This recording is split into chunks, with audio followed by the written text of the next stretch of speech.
The Play Mornings with Steph and John replay. Good morning, world. It's February 20th, 2024. Donald Trump. Oh, no. I don't want to talk about him. Well, we are going to talk about him. He's released a shoe. Now, politics aside, Steph, these might be the ugliest shoes I've ever seen in my life. Okay, I'm thankful you went this way. I actually have seen these shoes. Okay. They look like Thor's shoes almost. Not to mention they have a big T on the side of them and on the tongue. T for tongue, T for terrible. And a huge American flag on the back. And they're nice and gold. And very metallic. Like they look like they, you might be able to rub that a little bit and turn it into like the brown, when you're a kid and you had gold shoes. Oh, yeah. I didn't even think about it that way. Yeah.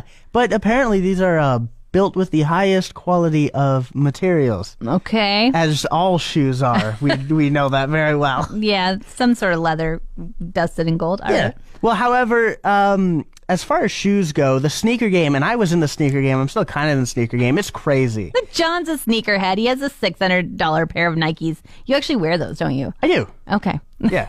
But these shoes are already going to resell.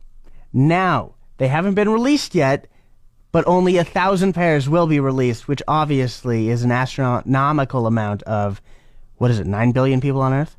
Yep. 8, but okay. 8? Okay. Well, over on eBay, you can already bid on a pair, and a pair is currently being bid on, and I want you to guess what it's at. You can buy them for $20,000 on eBay. What? $20,000, you get them immediately. Okay. Now, how much do you think the bids are at? Okay, so $500? $500 for this $300 pair of shoes? Yeah, that's already like nearly paying double for it. How about $5,734.73 Canadian? Come on. Who has that kind of money to... And are they ever going to wear them, or are they just going to sit them on their shelf and hope they appreciate in value? Of course you're never going to wear them. What you hope is for Donald Trump to be even more Donald Trumpier, and then eventually these shoes they'll appreciate. There's no way these don't appreciate. I don't know. I heard that story about the Beanie Babies, and they went to Value Village, Yours did. I think we all have our own little things that make us happy in life, but this thing is kind of giving me Jeepers Creepers vibes. Okay. So there's an artist in Austria. His name is Wolfgang Flatz, and he has decided to sell his tattooed skin posthumously. So, like, after he dies, you get to have his skin. You get to pay him for it while he's still alive. And who is this? Wolfgang Amadeus? What did you say? Wolfgang Flatz. Now, he was planning to auction it off. He had 12 lots of his skin. How big is this guy? Well, I think it's like his tattoos. Like, it's not just like, here's this guy's... like a bear rug? Forearm. Oh my gosh, I'm so grossed out, John. But somebody instead, before the auction, bought all 12 lots for a 7-figure sum. And so he gets all this guy's skin after he dies, and Wolfgang has saved one... This is so gross. I might throw up. One piece of his skin for his son to have. Aww. And the rest of it's going to this 7-figure buyer. And before he dies, he gets black and white photos of the canvas he's buying. So here's a picture of my back tattoo. You can put this on your wall while you wait for me to die. And then do we think the guy's going to try to put it back together? Put his back together? In like the Jeepers Creepers movie, they kind of like made it a shell of the skin, so maybe. But my question is, like, how long is Wolfgang gonna live, and how long is the buyer gonna live? Like, is he ever gonna get to enjoy the purchase he made for 7 figures? I don't think anybody's enjoying that. Believe it or not, Steph and I actually talk after all of these breaks. Yeah. We do. We talk in between. During the songs, yeah, we have lots to say. Well, we have some to say. We don't really talk that much. But we did get on the topic of ghosts and demons. There's really no easy way to just go into it, so let's full force. Steph, now, give me your stance on these two entities. Okay, I think there are demons. Walking around the earth. Yep, as one does. I don't know that there are ghosts. I think there are just like, other beings that we can't see, the things that are unseen. Like aliens? Nope, they're Okay. demons. They're like bad, evil spirit kind of things. Okay. I don't think I believe there are ghosts. Like, I don't know that I think that there's like I think there's angels and demons, I would say. Okay. You think I'm crazy? I think you're a little cuckoo. Just because I absolutely do not believe in them. Mainly because I feel like if I did believe in them, it would scare me a lot more than I currently am. Okay, that is very valid because I am afraid of them. And See, I think exactly. That's the thing. and especially in the dark. That's when I think about them most. I'm just like, oh my gosh, it is so dark out and I'm about to be attacked, not just by perhaps an unruly human, but maybe even an evil spirit. And that's human instinct. That's evolution. That's us being like, we're in the dark. We can't see. We have no idea what is there.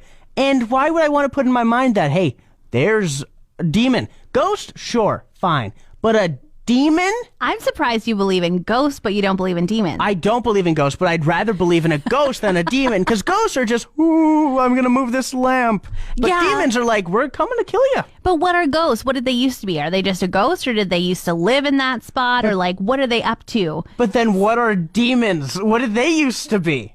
They have always been demons. They're always Just- evil things. So they didn't derive from a dead person. It's just, I'm a thing. Yeah, luck of the draw. We got to be humans and they got stuck being demons and they're angry about it. Yeah, that sounds a lot more plausible than a dead person coming back to their previous house.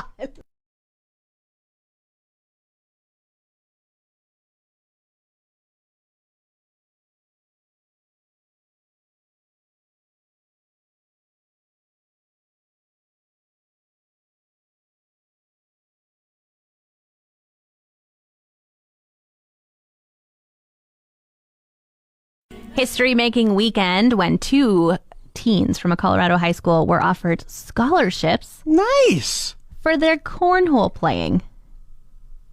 Look at your face. You think this is lame? I think it. Do these teens? Well, they play cornhole, but do these teens look like they could beat me up? No. Yeah. Come on now. Two people who are gonna go to school and get scholarships for cornhole. They're smart enough to get scholarships for actual academics, I feel. Cornhole is just a punch in the face. You know what? I think this is just helpful for the rest of us who are not sports endowed to be able to say, if you build it, they will come. If you dream it, it can happen. They say that they started playing cornhole only 2.5 years ago. Wow, and they were good enough to get a scholarship? And they're the first ones to ever get it. They also won the high school championships in 2022 and 2021, which leads me to believe only 2.5 years ago, they were maybe only playing for 6 months before they were able to get that championship title the first time. This is my Rocky. Right here. This is your Rocky? Yeah, this is my Rocky movie here. Okay. So like filming on the steps. Da-da-da-da. Yeah, no, exactly. They are running towards the finish line, and they're hoping that this can become something that lots of people can strive for, to become cornhole players and, try and take them on. At the very least in your life, if you're not striving for becoming a cornhole player, by the way, that's the bottom. That's the bottom you strive for. Well, you need to take a good look at your life again and be like, what is going on with me? Mini golf. It's like real golf, but mini. And also, I'm probably equally as bad at both. Okay. I mean, I think mini golf's a bit easier. It also glows in the dark and has really fun different colors for your golf balls, and like the walls have different pictures and stuff. It's a pretty cool experience. It is, but it kind of puts a damper on everything when you're just awful. Yeah, John, you didn't do great last night, but I will say that I got my first hole-in-one in my entire life last night. That's right. We went mini golfing, and the very first shot you lined up, and you were the first person to go. Yeah. You knocked it in, and it was a hole-in-one, and that was so discouraging to me. I just had to set the tone for the evening. Like, this is what you can expect. I'm going to have a great score, and you should also try and beat me. I didn't. You didn't. You got 50? 50. I got 44. Yeah, you shot a 44, which is crazy. Our friend who golfs all summer long, literally had like a membership to Misclinaw last year, got 40. So I feel pretty good about myself. You should. I got the second highest score. Yeah, I don't know. I don't think I'm ever going to have that good of a game again. Like, I feel like I should frame this scorecard because I think it was an anomaly. Yeah? Yeah. I don't feel like I'm like suddenly a talented golfer and I should go to the PGAs or something like that. Well, we'll have to see. Okay. Yeah. I'll keep practicing. Rematch, Keep seeing. I think. All right. Some very exciting news. We get to help give away the dream home on the 27th of February. We do? We do. Okay, so, I mean, we're just going to be the ones turning on the mics and stuff and hosting it. But the Oil Barons Dream Home board, the folks, the official people, are going to be in the studio on February 27th around 11:15.